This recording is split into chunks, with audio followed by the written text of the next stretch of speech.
Do people really want freedom?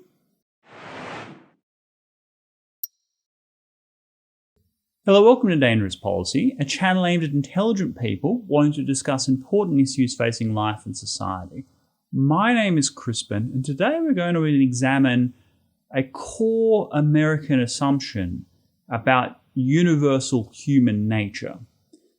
The United States is driven by an idea that is situated in its foundational document that we find these truths to be self-evident, that endowed by a creator is the pursuit of happiness as an inalienable right. And this pursuit of happiness is called about the independence of each human being to have self-determination, i.e. freedom, to attain what they consider to be their greatest self-actualization. And this universalist idea has driven American foreign policy, drives American belief structures, systems of government, and then included in the international sphere, the UN Declaration of Human Rights, for example. And then at the end of the Cold War, when Bolshevik communism collapsed, it was believed that these ideas, Western liberal tradition, would spread unfettered across the world. We had Francis Fukuyama's infamous End of History, like I said in a previous video, and a belief that this was a universal truth, and because it was a truth and that you couldn't fight human nature, which is probably true, that in the end, all of this would become a universal part of as we understand the world, each person having these rights to individual freedom to comply or not comply with various directives and so on. What we're seeing now, particularly in the age of the pandemic, is a real question mark around whether that's something that most people really want. Even in the country that is the shining beacon of freedom, that being the United States, compliance with shutdown restrictions, mask wearing, closing of businesses and stuff is extremely high. Yeah, sure, people are trying to get around the rules and so on, but most people are willfully compliant over extended periods of time with these restrictions. And it makes me wonder why. And it's not to criticize this or say it's the wrong thing. It's just to really get my head around it. I've never been a true libertarian, for example. When I believe in individual freedom, individual sovereignty, rights of persons to live their life the way they choose, but there is a limit there. So, for example, on our roads, we have speed limits. You can't go over a certain speed. And if you do, you're running afoul of the law, you'll get fined, you'll get your license suspended and so forth. Now, a true libertarian would say, well, it's all personal responsibility. You should drive as fast as you can responsibly drive and no faster than that. And if you do, speed or go too fast and something happens, well, you're liable for that. Well, that's all well and good, but it's not really well and good for the victims of such an activity. If you're speeding and then you kill a bunch of people, well, their freedoms have clearly been impinged by your reckless behavior. And people often don't know their own limits until they've been exceeded. So that's a important part of human development, human growth, is to make these mistakes. And thus, when we talk about speed limits, yes, most people can probably drive safely at a speed that exceeds most speed limits most of the time. But that 2%, 3% of people that can't, well, all of society has to run at that level in order to keep things moving forward. And that's why we have speed limits, and something that I would support.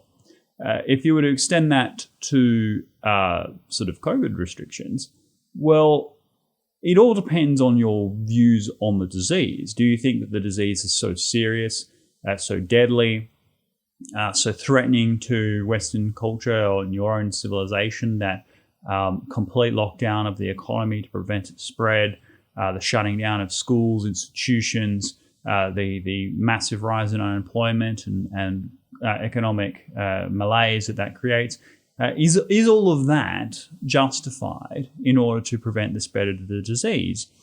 And I think most people probably think it isn't in their heart of hearts. They think that, look, this disease, the median age of death is about 82. The vast majority of people seem to recover without serious long-term implications, even if we don't know the full gamut of what that could be.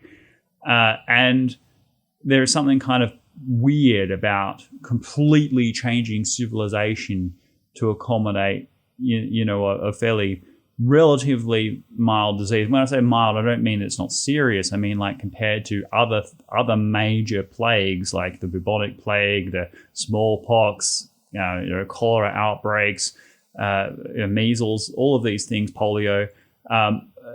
This disease is not on that level. And so it's the likelihood that it's going to radically change society if led to spread throughout the culture is different. Like, you could argue certainly in the Black Death that the entire medieval age was upended by the fact that this event occurred and completely reshaped how society worked for centuries thereafter. And thus, the disruption caused to society by quarantines and preventing its spread would certainly have been less, even if it had been incredibly draconian, than the actual allowing the disease to spread would have occurred. Well, it's hard to sort of argue that in the case of this particular pandemic. Very likely it would wash through the society, people would build up immunity, older people would be susceptible and vulnerable, sadly, but ultimately society itself would not change, even if we would experience significantly more deaths. Now, I'm not trying to talk about this in a cost-benefit way. What I'm trying to say is people recognize that the cost to comply with all these restrictions is significant. Our understanding of this disease has increased dramatically over many years, and yet compliance with all the restrictions and willingness to go along with all of this stuff remains incredibly high. And a portion of the people who are compliant with this would say, yes, it's the right thing to do. We've got to make these sacrifices. We can't expose vulnerable people to a deadly disease. Yes, there are external costs from this, but we just have to grin and bear it. Now, there's that segment of the community that believes that, and full credit to them. That's a totally legitimate belief to hold. But then there is a much larger category of people who are both compliant with the restrictions, but question whether or not it's all worth it, right? And why would they comply with something that they think isn't worth it? Well, this goes to the heart of how I think people treat freedom. Freedom is a nice to have for most people, but I don't think is the core driving motivator. What people want more than freedom is belonging. They want acceptance. They want to be part of a group that has a shared kind of sense of ritual, of characteristics that can be defined. And the term we is referring to a collective, whether that be we as, like a subgroup or a subculture, or we as a nation state, which would be the broadest possible term for that word. That's what people want to be a part of. They have an emotional connection to that. We, the supporters of X team. We, the supporters of our country. And thus, freedom is a secondary consideration to that. Freedom, unless it is, even accepting massive restrictions on freedom, not being able to go outside, not being able to associate with your friends, not being able to, even in the case of Britain and others, spend the time overnight with your partner and have kids and things like that, like restrictions on your own fertility, restrictions on what you can wear, your face coverings, all of that. These are willingly accepted by millions of people, even among those who don't believe the restrictions justify the risk that's been, to the community from this disease. And I think that does throw up real questions about what people want. And that sense of acceptance and belonging and approval from authority is much more important than individual freedom to the majority of people. And the reason why I think freedom is such a big deal in the United States as opposed to, say, Singapore, is because freedom is in the United States as a concept, if not in reality, tied to that national concept of acceptance and tribalism and being part of a nationality. Like, freedom, if you were to ask an American what it means to be an American, a belief in freedom is going to be one of the things that they say first. Because freedom as an idea is more about, is pro-social in the sense of it's creating a collective. If you say, I believe in freedom, well, in America, you're making a tribal statement when you say that. And say, I believe in the Second Amendment. I believe in my right to bear arms. Well, that is something that you're saying as an identifier of a tribal. You'll be accepted within certain groups by making that statement because you are planting a flag of what you believe that is a shared idea with others. If you say, look, I believe in Jesus Christ and that he was, rose again for our sins and blah, blah, blah. Well, you are planting a flag that is going to create acceptance among a certain group of people. I mean, I think it would be a different kind of faith if you said you believed in Jesus Christ and no one else did. Like, for example, if you came out and said, I'm a Manichaean, right? And you're willing to make sacrifice for that, and everyone kind of looks at you strangely as a weird heretic, discredited by St. Augustine. Well, then you are you're in a different category. You are an individual. You are genuinely expressing true freedom in that sense, and even among people who are rebelling against these pandemic restrictions, I think there's a degree of identity expression. There are people that are rebelling against them because they don't think that the oppression of these restrictions is equal to the cost and the risk, and they're making a cost-benefit calculation to not go along with these things. And for some people, that's a genuine individualist choice. But there's another group of people that say, look, I'm a libertarian and I don't believe that these restrictions should be imposed by the state. The government shouldn't have that power to do that to individuals. The government should work for the people, not the other way around. And people who do that on this sort of principle, in part, yes, they are standing up for freedom as a value, absolutely. But at the same time, they are also planting their own flag and saying that they're part of a group that is absolutist in this space, and that the compromising of freedom has to be justified on objective grounds, and they identify as libertarians or counterculture or sort of fighting the system, anti-establishment types, which has its own subculture, its own community, its own form of rules and acceptance and being part of a wider group. So, and then finally, there is the simple desire for things to be easy. As I once said, I would never give up freedom for security, but I might give it up for convenience.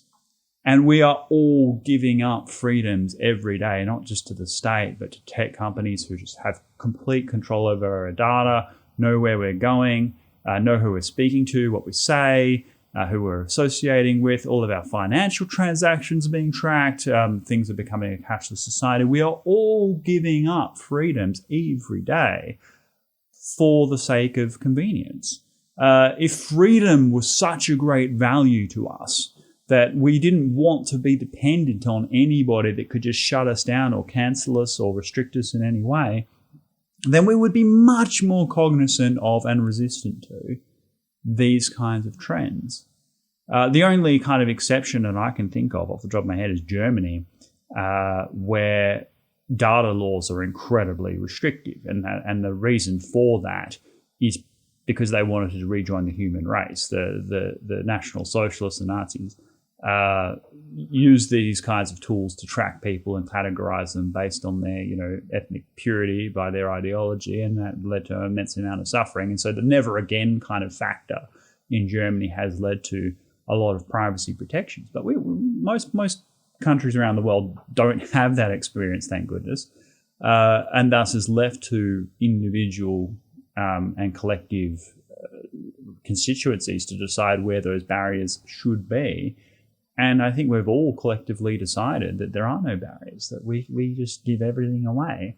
And freedom is thus not as important to us as belonging, acceptance, approval from authority figures, and also convenience in day-to-day life.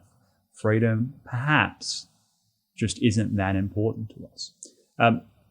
That's just a weird thing to kind of dwell on. I haven't, this isn't my conclusive viewpoint, but it does probably give us a bit more insight into how a lot of other countries throughout the entire history of the world have operated, that outside of the liberal West, and it really does tie into question human nature and what is most important to us. That's just some reveries. I would love to hear yours. Please do leave your comments down below about this subject. It's a very interesting insight into human well-being and what drives us, and I would love to get your perspectives on it. So, and if you found value in this discussion, if it's prompted the same sort of thoughts in your mind, please do like and subscribe and share this video with others. It would be great to see more people watch it. Thank you very much, and I'll see you next time.